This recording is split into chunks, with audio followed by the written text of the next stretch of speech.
La décision prise le 11 janvier 2024 par le chef de l'État du Burundi n'a certainement pas été bien réfléchie.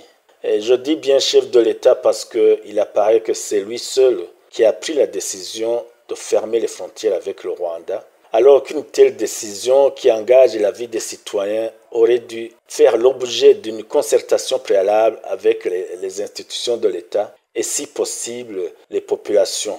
Et nul n'ignore qu'après une période difficile, 2020-2022, d'abord avec la pandémie de Covid-19, puis de nouveau la fermeture des frontières avec le Rwanda pour des raisons politiques, puis les conséquences du conflit en Ukraine, les Burundais étaient restés désemparés et désespérés.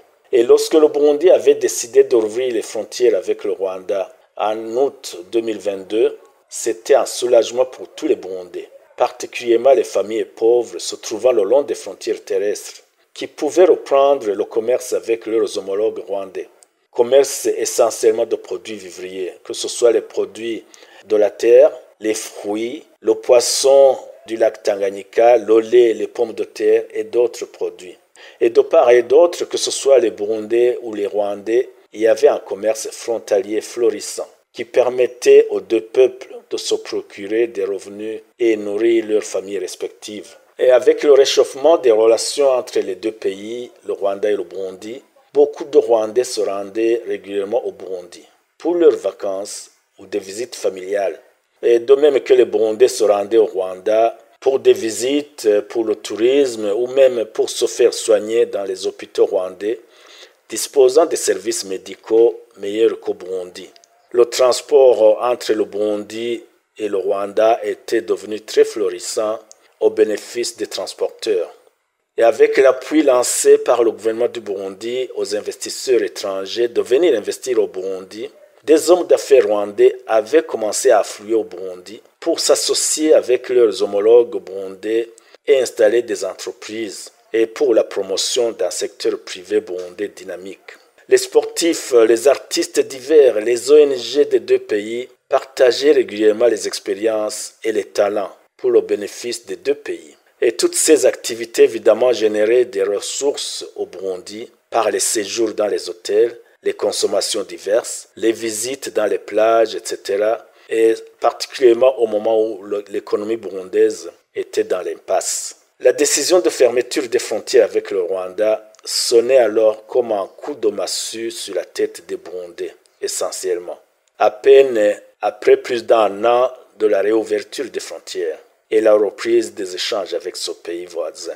Elle intervenait aussi au moment où l'économie burundaise enregistrait une croissance si timide soit-elle de son PIB passant de 1,8% en 2022 à 2,7% en 2023.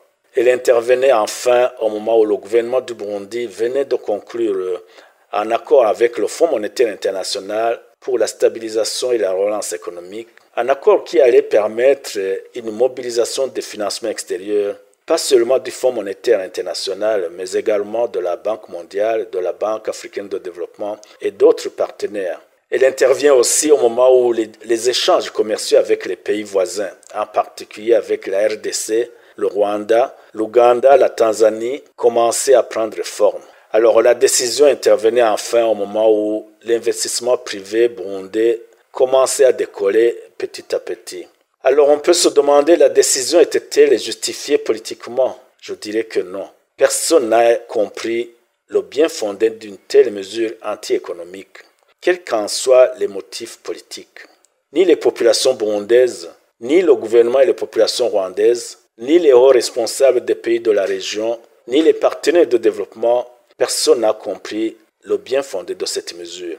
Tout ce monde a été pris par surprise et par la soudaineté de la mesure.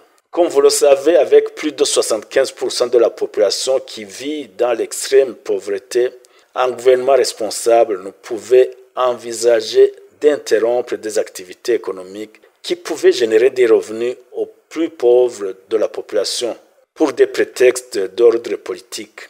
Vous savez, des pays peuvent avoir des différends d'ordre politique, que ce soit en Afrique ou dans les pays développés, mais jamais ils ne ferment les frontières jamais il n'arrête les échanges entre les pays, car de telles mesures pénaliseraient les populations et les pays tout entiers. Alors maintenant que la mesure est prise, le Burundi et les Burundais devront évidemment en assumer les conséquences, à commencer par les populations frontalières qui bénéficiaient des revenus des échanges entre les deux pays. Et d'ores et déjà, ces populations se plaignent des méventes de leurs produits dans lesquels ils avaient investi leurs maigres épargnes, renforçant ainsi leur état de pauvreté. Et les vendeurs de boissons en provenance du Rwanda, le lait ou d'autres produits qui sont prisés au Burundi en provenance du Rwanda, désormais ferment boutique, sans alternative. Les hôtels à Bujumbura sont vides, étant donné que la majeure partie des clients venaient du Rwanda. Les restaurants, bref, l'ambiance est morose. La décision a également affecté les échanges avec les populations congolaises du Sud Kivu, qui s'approvisionnaient au Burundi en produits de première nécessité, en passant par le poste frontière d'Oruhwa au Rwanda, qui désormais sont obligés soit d'abandonner leurs activités commerciales, soit de passer par une longue route à mauvais état vers Uvira. Mais les petits commerçants congolais affirment aujourd'hui qu'ils sont asphyxiés par la décision du Burundi de fermer la frontière avec le Rwanda. Peut-être que le gouvernement ne mesure pas encore l'impact économique de cette décision irrationnelle. La croissance économique, évidemment, va baisser sensiblement, non seulement à cause de la baisse des échanges avec le Rwanda, mais également du fait du peu de confiance qu'auront les partenaires du Burundi, aussi bien ceux de la région que du monde, au système de gouvernance du Burundi.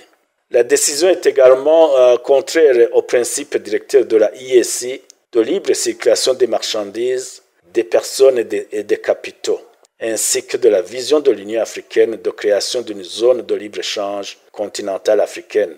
La décision risque également de mettre à mal le programme de réforme et de l'appui des partenaires de développement qui s'étaient engagés à le soutenir.